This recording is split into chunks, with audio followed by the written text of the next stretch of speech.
back to Soulmix. I'm VJ Riza. Kanina nakita nating magpakitang gila sa mga estudyante ng Koine Theater Foundation sa ating YouTube video pick of the week. Gaano na nga ba kalaki ang kanilang grupo? Samahan niyo ako sa pagpapatuloy ng aming kwentuhan ni Mr. Niel Di Mesa. As of today, ilang members na po ang meron ng Koine Theater Foundation? Hindi ko na masasabi kung ilang members ang Koine Theater Foundation. Kasi, sasabihin ko sa inyo, medyo hinimpil namin muna for the time being itong mga scholarship program. Yung ibang mga scholars ko, backup dancers ko, ang pinagtutuunan talaga namin ng pansin dito sa Koine Theater Foundation, yung talent supply group. So nagsusupply kami ng mga talents namin na professionals na, kasi magagaling na yung mga scholars ko, sinusupply namin sa mga corporate events. At maging ako, pumasok ulit ako sa music industry. May mga parangal na bang natanggap ang Koine Theater Foundation? Sapat na sa akin yung parangal na magda-drive-thru ako ng McDonald's, makakita ako ng scholar na dating kumakain lang sa basurahan ng McDonald's, na naka-makeup at maayos ng disente ng tignan at meron ng tinatawag na self-esteem. Yung iba sa kanila nagtatrabaho sa Meralco, wala tong mga pinag-aralan before. Greatest achievement so far? Personally niyo po as the founder and the artistic director of Koine Theater Foundation.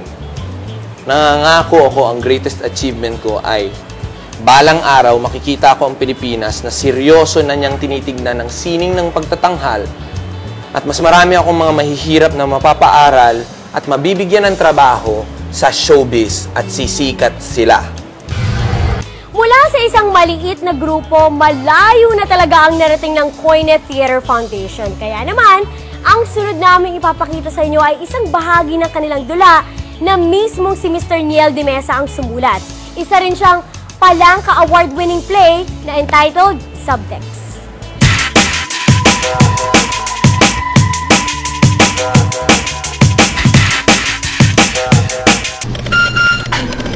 Oo nga eh. It's like, parang you're alone in the universe. Oh, so deep and so konyo. I like it! Buti pa ang pinsan ko. May seryosong maniligaw. Buti pa nga ang pinsan ko, may seryosong manliligaw! Yes! This is it! Inggit ka? Pwede natin gawa ng paraan. Inggit ka? Pwede natin gawa ng paraan! Ha?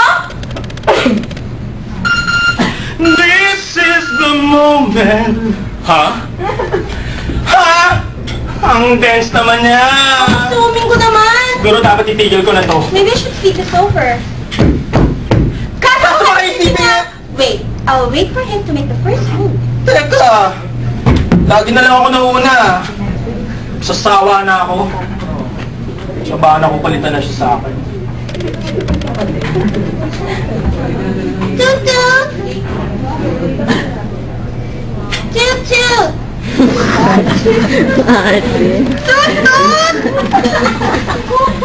Toot toot na! Toot toot na! Fine! Last na to. Promise.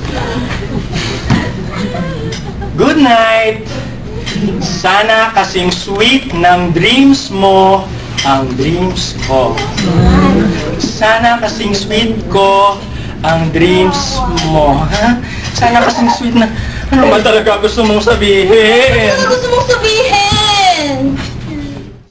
Sana marami pa sa atin ang tumulad kay Niel, ang ginagamit ang kanilang talento para makatulong sa iba.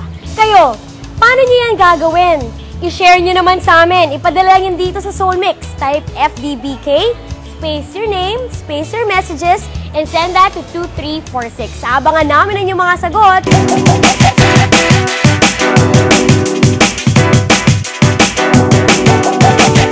Sa ngayon po, meron po ba kayong mga upcoming workshops or plays? October 16, SM City, Marikina, 4 p.m. So abangan niyo po kami doon at napakaganda po yung mga palabas namin. Sobra! Sa dinami-dami probably na napaka-interesado ng sumali sa Koine Theater Foundation, paano sila makakasali? Hanggang ngayon, meron pa rin kami mga auditions, go-sees, pero yun ay para sa mga corporate events. So, ang ginagawa namin sa mga mahihirap ay pinaparaket na kaagad namin para magkaroon sila ng pera. Tapos, maisip ng mga magulang nila na meron talagang patutunguhan itong ginagawa nila.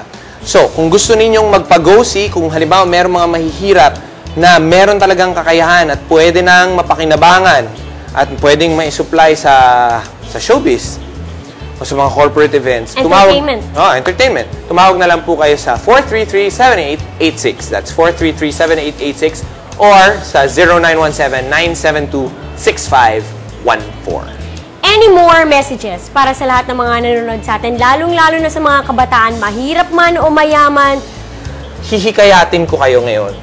Tumulong kayo kahit hindi sa mahihirap, kahit sa mga ordinaryong tao, kaklase, kasambahay. Wala nang sasarap pa sa pagtulong sa iba. Higit sa lahat, ito ay mabisang paraan para magpasalamat tayo sa Diyos na buhay tayo ngayon. So pagpahalagahan natin ang buhay at higit sa lahat ang buhay din ng mga kapwa-admin natin. Kung meron kayong gusto pang malaman tungkol sa mga workshops or mga dula ng Koine Theater Foundation, maaari niyo silang tawagan sa mga telephone numbers na nakikita niyo sa screen.